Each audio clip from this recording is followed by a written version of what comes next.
Hi guys, this is Mario Obo. Yeah, today's a beautiful day, Sunday morning, and after I finished expressing my gratitude to God and thanking God for today, giving me life and hope and many blessings upon my life, I started being stirred in my spirit to talk today, and I don't know if this video is meant for someone, but today I want to talk about the get money quick idea that is crippling into the African community. It's very sad that this has been happening for generations to come. So it seems like every generation or every set of immigrants has a particular timing where you hear that this person got into trouble just because they're looking for money in a very quick way. So I want to really admonish you today that if you are an intending migrant, if you ever intend to leave out of Africa, or if you are an immigrant right now as we speak, this video is for you. Pay attention and listen to this. I want to share a story today, and it's a very sad story because this is a girl that I personally knew. I first met her at an African church that I used to attend. I've seen her a few times when I go clubbing. I met her once or twice in clubs. Beautiful personality, you know.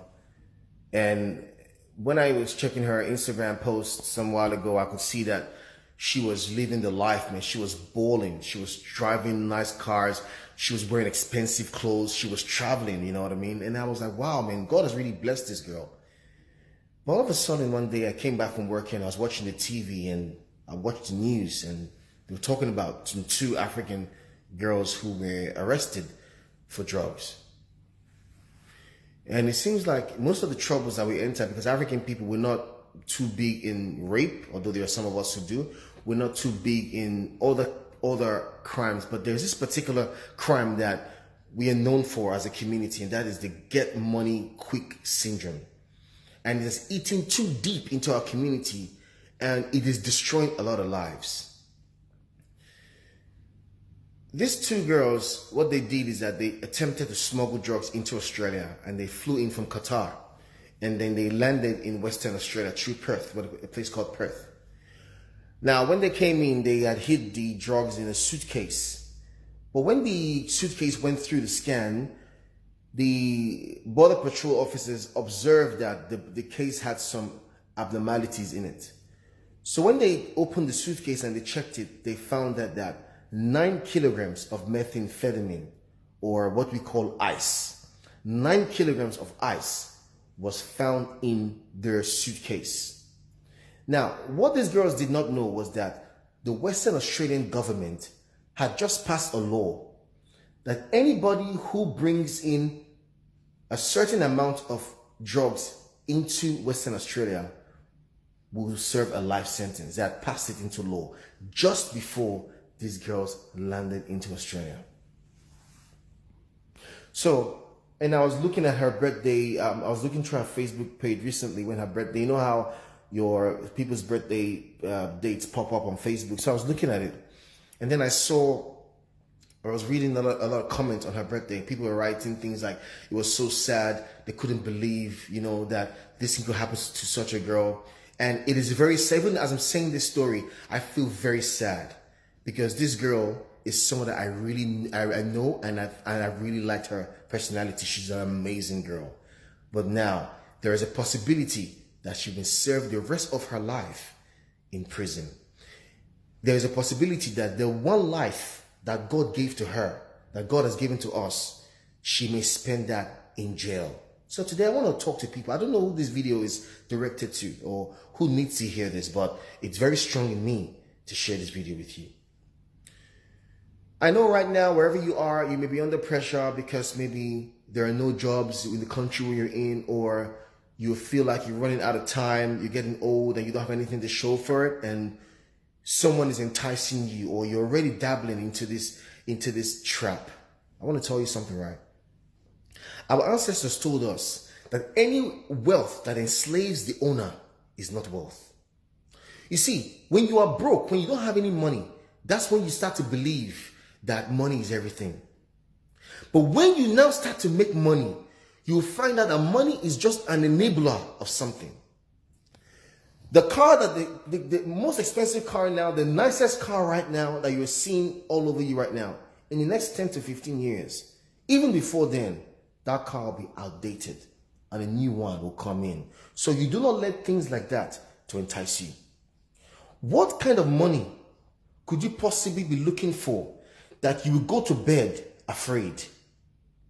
You wake up in the morning afraid. You're going to the toilet, you're afraid. Your phone is ringing, you're afraid. What possibly are you looking for in life that is worth that exchange of joy?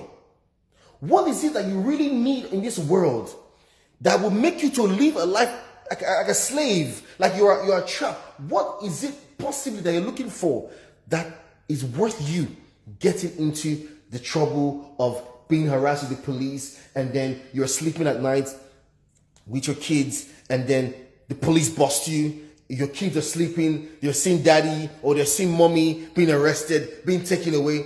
What is it that you're actually looking for that will make you put yourself in that kind of situation? Listen, our ancestors told us that the only thing that starts from the top to the bottom is the grave. Everything else is from the bottom to the top. You may be in a situation right now that things are very difficult in that country. It's only a phase. It will pass. But if you want to take the shortcut to life, just know for sure that at the end of that tunnel, there is trouble. There is something that is written in the book of Proverbs.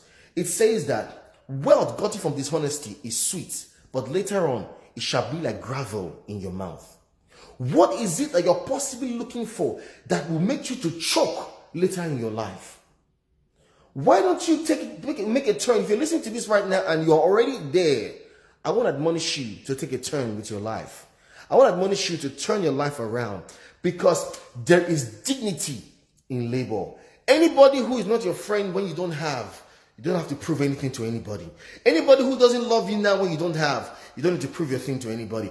The girl who you want to so impress with that car, the girl you want to so impress with that love, with that exotic lifestyle, whoever it is you're trying to impress, if you get incarcerated, if you get arrested and taken to jail, that girl will be with somebody else. I have seen this thing happen. Men who went to prison, their girlfriends, their wives are sleeping around. There's nothing that is not hidden. Everybody knows these things. Would you possibly think that she'll wait for you for 10 years? No.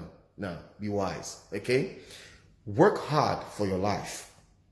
Whatever you need in the morning, wake up, pray to your Creator, and go and look for it.